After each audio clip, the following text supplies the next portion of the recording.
Meanwhile. Yes, so this is actually something that I think is almost one of Mbappe's specialties, which is that he likes to use Kha'Zix as an early carrier of AP items and play the Dawnbringer tree. This was something that I see him do regularly on ladder in the ranked play, and it's something that's actually quite cool. He's not chugging. He's not trying to reroll Kha'Zix 3 with Shojin. This is not a different set where you used to have Kha'Zix cast with things like the rapid fire cannon and whatnot. Instead, he's just using it to transition slowly but surely into the AP line. There could find a fourth if he's lucky. We're going to take a look at G2. He's going to go ahead and slam the Cav Spat right away, along with the Death Blade. So this is just going to be a really tanky. Like, talk about playing into your strengths. Like, he has a Nidalee too. Slam the Death Blade, slam the Cav Spat. That is a scary Nidalee. Yeah, no kidding. She's a dismounted Cavalier, but now about to turn into the Cougar form and eat up all these rats for breakfast. Delicious Milk takes another full 5-0 wipe. Syndra 2, don't know if you really needed that much right now. I think a Bomb Spellweaver is looking a little bit more appealing, even though it is a 2-star. I don't mind it. I do think that he has frontline issues, though. Sunfire Cape makes a lot of sense. And I do think Syndra might be the next unit, so even if Esha doesn't end up playing it this turn, which I don't think he should level and play it, he has something that he has ready for 3-2. So I agree with this a lot. Esha's not on a streak. It's actually even preferable to lose very slightly so he can maximize and squeeze out his gold. And that's what the mark of a good TFT player is, to min-max. He doesn't end up going against Milk, so he is going to win by a landslide. Milk makes a Hecarim too, as a temporary item holder of Kennen, immediately eaten by the Nunu. I mean, it got eaten, but I like it. Yeah. I like the idea. It's cute, and he's going to be able to kill a couple of units. And again, this is the name of the game for Milk. Preserve his HP, even if he knows he's going to lose. Only by a loss of 2, not a big deal. Draconic has been so popular in these first 2 games, actually, Frodan. Just, people have been hitting it, people have been favoring it.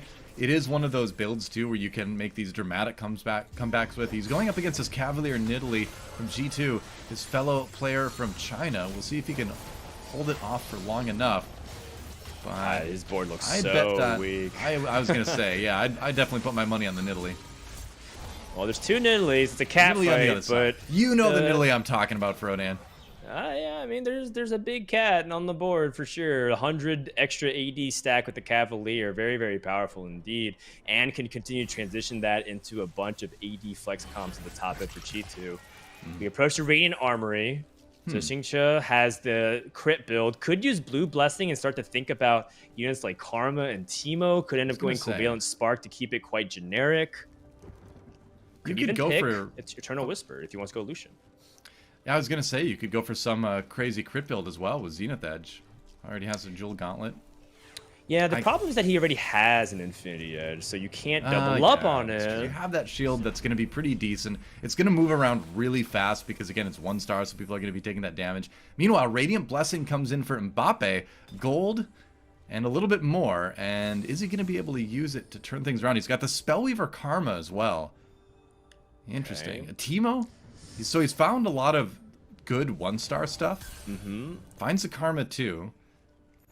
But I feel like he needs a little bit more. He has like 0 frontline right now. Just Volibear 1, Nunu 1. And Garen 1. Okay, it's getting there.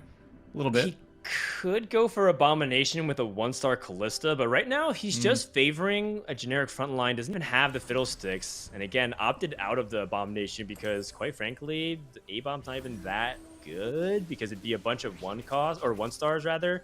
The Karma with the Spellweaver emblem gives her the base AP, but it's not as quick as it just has the death cap, so she needs a little bit more time to ramp. This is definitely not the strongest form of Karma, but it still puts out a lot of damage. Holy moly, combine it with the fact that Demon Slayer, blue buff, Archangel's Teemo, big damage going Shuriken's way, and the worst part about it for Shuriken is that he's 1 HP off of the Radiant Blessing. What Shuriken wants to do with this spatula, or is it just simply to spite Milk, or is it because he's hoping that the Radiant Blessing gives him something good? We'll find out. All right. Passes over Teemo. Don't have a lot of HP to pick that up. Picks up a second Jax. Whoa. You know, I like Assassin Jax. I know it's a little bit unorthodox, but it would work with the items he's got. Assassin Gwen, honestly, is another option. So we'll see. I think this is going to be one of those games. You're going to have to get a little bit wacky. You're going to need to get a little bit creative here. Finds a Jax too. Okay. All right, let's I get weird, Shurikane. Come on. He wants to go Akshan carry and just hope that it's good enough. He's going to play generic, powerful frontline. Wants to go Akshan 2 and utilize the Nico. Aphelios is not the play. He does not have the Rage Blade, and Aphelios is very dependent on Rage Blade in order to ensure that he's at maximum power quickly, and he has good items for it as well. So I see what Shurikane's trying to do. The only problem is whether or not he can survive to get to that point, and here comes the Cledge. Shurikane was tweeting his frustrations about the Cledge composition. Miraculous comeback. Let's go over to Mbappe's board, see what's going wrong here, and you can tell that this is not the Karma board that you're originally thinking about. He has to kind of duct tape everything together through the use of emblems in order to get some power. For example, he has Spellweaver emblem on Karma. Can you count the number of other Spellweavers on the board? Spoiler, there's 0. This is all going downhill for Mbappe. And Mbappe going 8th, G2 potentially being bot 4, that opens up a lot for the rest of the lobby in terms of the point standings, Doa. I mean, that's just like this week in a nutshell, right, Frodan? I mean, it's been so close every single day. Obviously, the final lobby is going to be the same way. Goes up against this Lucian board now. And that's actually Rakan with a Ranger spat. That's kind of interesting. Teemo getting some pretty huge hits, though. Yeah. That Teemo is strong, but I feel like there's just not enough in front of it all. Maybe I spoke too soon on this round, though. Yeah. Karma's still living.